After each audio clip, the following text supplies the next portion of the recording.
उन्होंने विजय कोंडा, जिसे आज हम वारंगल के नाम से जानते हैं,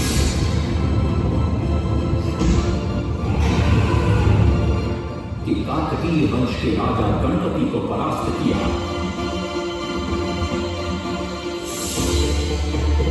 और उनके राजकोष पर भी कब्जा कर लिया। 3 वर्षों तक निरंतर युद्ध के पश्चात जब वे बहुत सारी धन संपदा लेकर घर लौटे तो राजमहल में उनका भव्य स्वागत हुआ।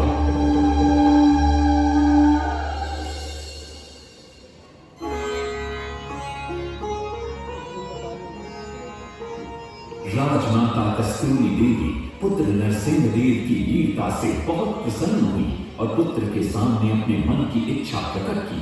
कहा, तुम्हारे पिता ने शंख क्षेत्र पुरी में भगवान जगन्नाथ का भव्य मंदिर बनवाया है। मैं चाहती हूँ कि तुम पद्म क्षेत्र कोणार्क में उससे भी भव्य और विशाल सूर्य मंदिर बनवाओ।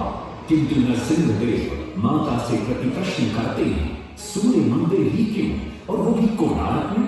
तब राजमाता कस्तूरी देवी बतलाती, द्वापर युग में भगवान श्री कृष्ण के पुत्र सांब बड़े ही सुंदर और सुकुमार थे। वो नारद मुनि को चिढ़ाया करते थे। एक दिन नारद मुनि ने सांब को सबक सिखाने की योजना बनाई और उन्होंने सांब की सुंदरता की प्रशंसा कर उन्हें गोपियों के साथ जल क्रीड़ा करने को उकसाया। वहीं दूसरी तरफ भगवान श्री कृष्ण को जाकर कह दिया कि सांब अपनी मां समान गोपियों के साथ जल क्रीड़ा कर रहा है। श्री कृष्ण इस बात से बहुत क्रोधित हो जाते हैं और वे सांब को श्राप दे देते हैं, जिस सुंदरता का तुम्हें अभिमान है वो तत्क्षण नष्ट हो जाए। सांब को कोढ़ हो जाता। जब सांब राजमहल लौटते हैं और मां जांब देवी को ये पता चलता है कि पिता श्री कृष्ण के श्राप की वजह से सांब की ये अवस्था हुई, तो सारी रानियां क्रोधित हो जाती। नारद जी को बुलाया जाता है। वे रोग मुक्ति का उपाय बतलाते हैं। वे कहते हैं, सूर्य की पहली किरण ऊर्ध्व देश के एक कोण पर पड़ती है जिसका नाम कोणार्क है। शाम को वहीं जाकर सूर्य की आराधना करनी होगी।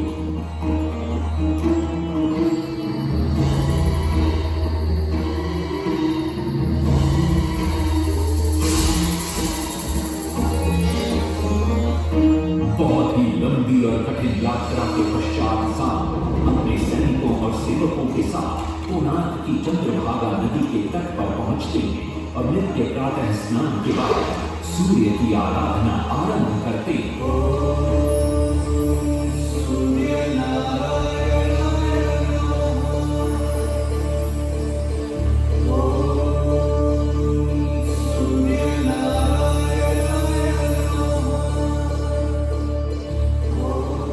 अन्न जल त्याग कर 12 साल की कठिन तपस्या के बाद सूर्य देव प्रसन्न होकर प्रकट होते और सांब को रोग मुक्त होने का वरदान देते।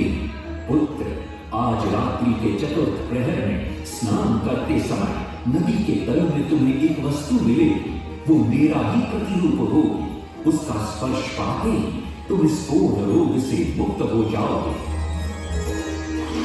स्नान के पश्चात सांब जब नदी से बाहर आते हैं तो वो रोग मुक्त हो चुके होते हैं। उनके हाथ में एक छोटा सा पत्थर उनके सुंदर और सुकुमार शरीर को देखकर सारे अनुचर और सिपाही प्रसन्न होते हैं। सांब उस पत्थर को वहीं स्थापित कर एक छोटा सा मंदिर बनवाते हैं। लेकिन जब उन्हें ज्ञात होता है कि सूर्य पूजा का विधि विधान यहाँ किसी को पता नहीं है तो वे चिंतित हो जाते हैं। वे ध्यान में बैठते हैं। सूर्य देव पुनः प्रकट होते हैं और सांब के पूछने पर बतलाते हैं कि दूर पश्चिम में साक्य देश के मादा ब्राह्मण पूजा की विधि विधान जानते हैं। सांब साक्य देश की ओर निकल पड़ते हैं, जो आज का ईरान है। महीनों की लंबी यात्रा के बाद सांब 18 मादा ब्राह्मण परिवारों को साथ लेकर कोणार्क लौटते हैं और सूर्य मंदिर में पूजा शुरू हो जाती है। राजमाता कस्तूरी देवी नरसिंह देव को बतलाती है कि विवाह के कई वर्षों बाद तक जब हम निसंतान थे, मैंने भी उस सूर्य मंदिर में पूजा अर्चना की और तुम पुत्र रूप में मुझे प्राप्त हुए। माता की बात सुनकर नरसिंह देव मां को कोणार्क में संसार का सबसे भव्य और विशाल मंदिर बनाने का वचन देते सदाशिव सामंतराय महापात्र, जो शिवई सांतरा के नाम से लोकप्रिय थे, वे अपने सहयोगी बीसू महाराणा के साथ मंदिर का प्रतिरूप बनाते और नरसिंहदेव के समक्ष प्रस्तुत करते हैं। नरसिंहदेव मंदिर का प्रतिरूप देखकर अभिभूत हो जाते हैं और शीघ्र मंदिर निर्माण कार्य आरंभ करने का आदेश देते हैं। दूर से बड़े-बड़े पत्थर लाए गए, जितने पत्थर डाले गए सारे उतरे। आपने तो डाला, उसने डाले गए, नहीं पता डाला, सारे उतरे। सिर्फ सांतरा हुए परेशान, किसी भी मंदिर बने।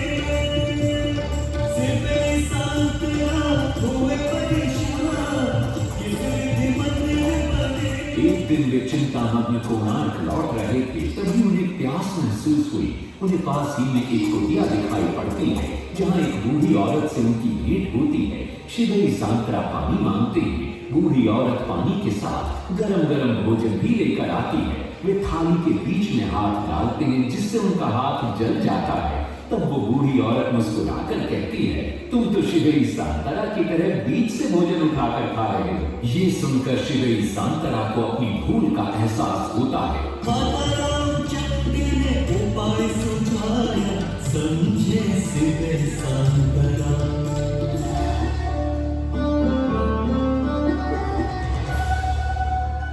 तत्पश्चात वो किनारे से पत्थर डलवाना शुरू करते हैं और मंदिर निर्माण का कार्य तेजी से आगे बढ़ने लगता है।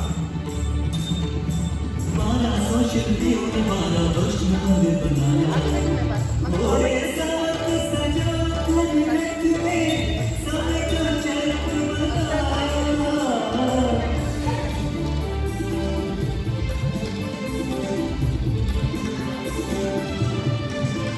दूसरी तरफ कलिंग के उत्तर के राज्यों के नवाबों के बार बार राज्य पर आक्रमण हो रहे थे। इन आक्रमणों से क्रोधित होकर नरसिंहदेव अपनी विशाल सेना को लेकर युद्ध के लिए निकल पड़े।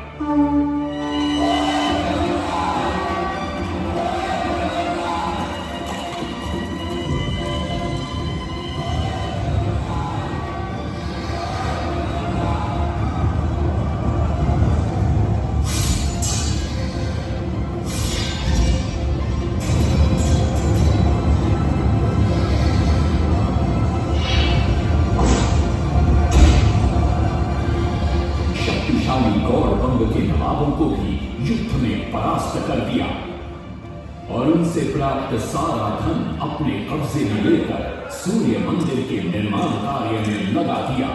1200 कारीगरों के अथक प्रयास से 12 साल बाद विशाल और भव्य सूर्य मंदिर बनकर तैयार हुआ। उस समय के लोगों में वास्तुशास्त्र, ज्योतिष शास्त्र और खगोल शास्त्र का जो ज्ञान था, उसे देखकर आज के बड़े बड़े वैज्ञानिक भी आश्चर्यचकित रह जाते हैं। कई प्रयासों के बाद भी मंदिर के गुंबद पर कलश स्थापित नहीं हो पा रहा था। क्रोधित नरसिंहदेव ने आदेश दिया कि कल प्रातः काल तक यदि कलश स्थापित नहीं हुआ तो सबके सब धड़ से अलग कर दिए जाएंगे। सभी शिल्पकार घोर चिंता में डूब जाते हैं।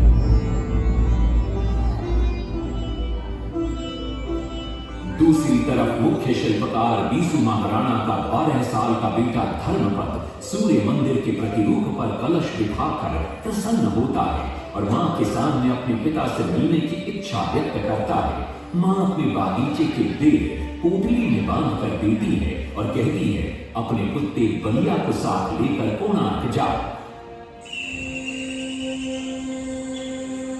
बलिया अपने मालिक को पहचान देता है और बीसू महाराणा से निपट जाता है। धर्मपद अपने पिता को प्रणाम करता है और अपना परिचय देता है।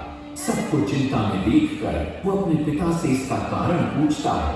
कारण जानकर धर्मपद कहता है, अगर आप आज्ञा दें तो मैं मंदिर के गुंबद पर कलश स्थापित कर सकता हूं। शिवई सांतरा धर्मपद को अनुमति दे देती है।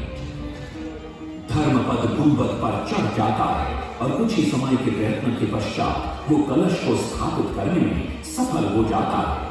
गुंबद पर कलश स्थापित होते ही नीचे गर्भगृह में चारों दिशाओं में लगे चुंबकों के आकर्षण से सूर्य महाप्रभु की मूर्ति शून्य में स्थापित हो जाती है। सब धर्मपद को कंधे पर बिठाकर खुशी से नृत्य करने लगते हैं।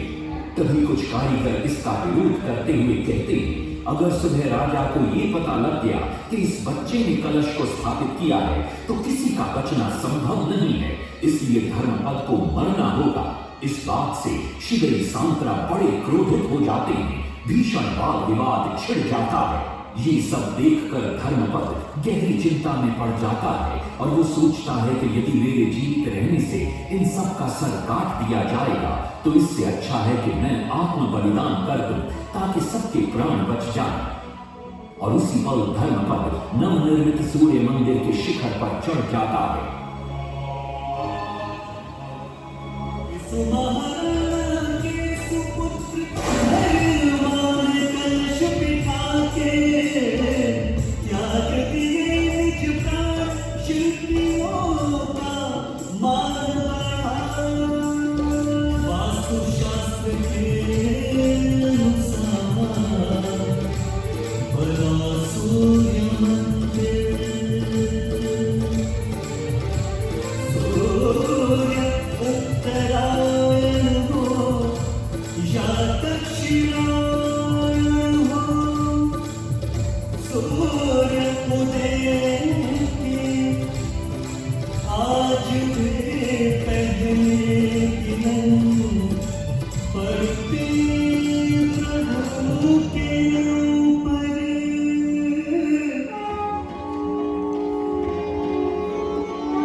तभी वहां नरसिंह देव भी आ पहुंचते हैं।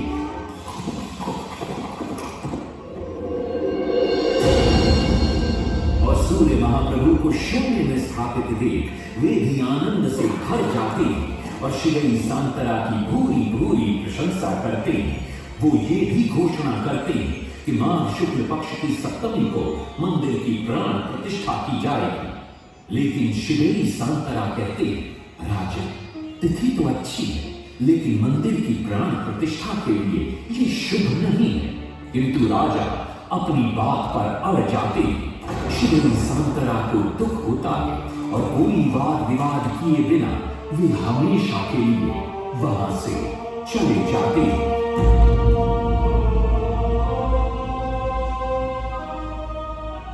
पूर्व निर्धारित तिथि पर मंदिर की प्राण प्रतिष्ठा संपन्न होती है।